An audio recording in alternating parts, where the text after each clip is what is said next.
Finally, Neelkanth खुम्टाबाट यता वार्ताकुण्ड आइपुग्यो। So यो चाहिँ वार्ताकुण्ड हो। वार्ताकुण्ड पनि भनिन्छ अनि गणेश कुण्ड पनि भन्दो रहेछ। सो सूर्यकुण्डतिर जाँदैछु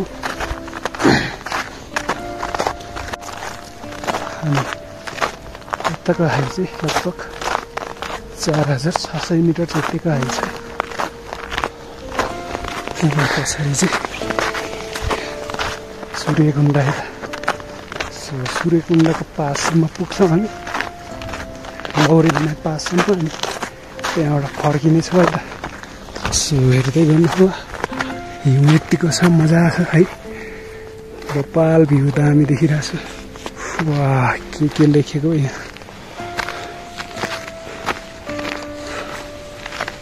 बाटो चाहिँ यो हो। अब 6-7 मिनटमा हामी सूर्यकुण्ड पुग्नेछौँ है त। सो बेसी यहाँ चाहिँ सूर्यकुण्ड है त। बबाल छ यहाँ, देख्न सक्नुहुन्छ सूर्यकुण्ड। बबाल छ है सूर्यकुण्ड। सो फाइनली गाइज म चाहिँ सूर्यकुण्ड पुगेर फर्किसकेका छौँ। सूर्यकुण्डको पास पुगेर चाहिँ भर्खर फर्किँदैछौँ है। सो यस्तो छ यताबाट चाहिँ बपाल हिउँहरू पनि यति छ। सो हेर्न सक्नुहुन्छ यतातिर माउन्टेन।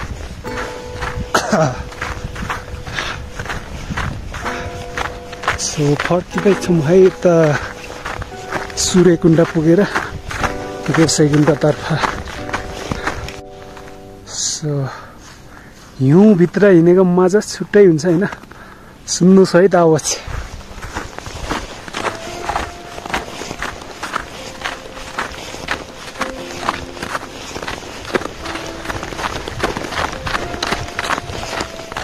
बबाल छ है, खतरा मजा आइरहेछ। देख्न सक्नुहुन्छ यो चाहिँ गणेश कुण्ड हो।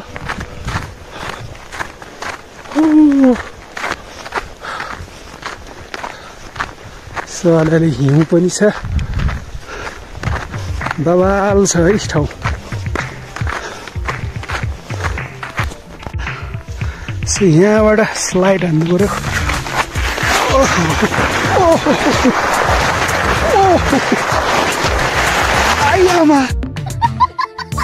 सो फाइनली वार्ताकुण्ड आइपुग्यो त। यो पछाडिको चाहिँ वार्ताकुण्ड देख्न सक्नुहुन्छ।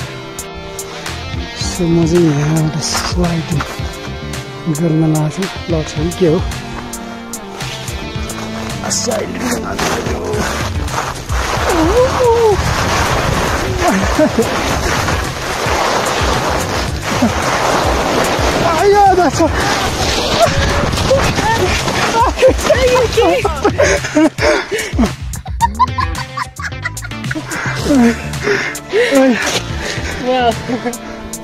गोसाइकुण्ड आइपुग्यो। गोसाइकुण्ड आइपुग्ने गरी लड्यो गाइस। यहाँबाट आएको थियो माछाले, यहाँ आइपुग्दा त लड्यो नि म। सो मेरो खाइरे चाहिँ दङ पऱ्यो मा। हेट धन्न यार, ढाँट बाँचेको। सो फाइनली गाइस गोसाइकुण्ड आइपुग्यो है। माथि पुगेर फर्किसक्यो। सो अब गोसाइकुण्ड पुग्छौँ, त्यहाँबाट हामी अझ फर्केर चन्दनबारी पुग्नेछौँ। सो यही हो गाइस भिडियो। सूर्यकुण्डको है। Okay bye by.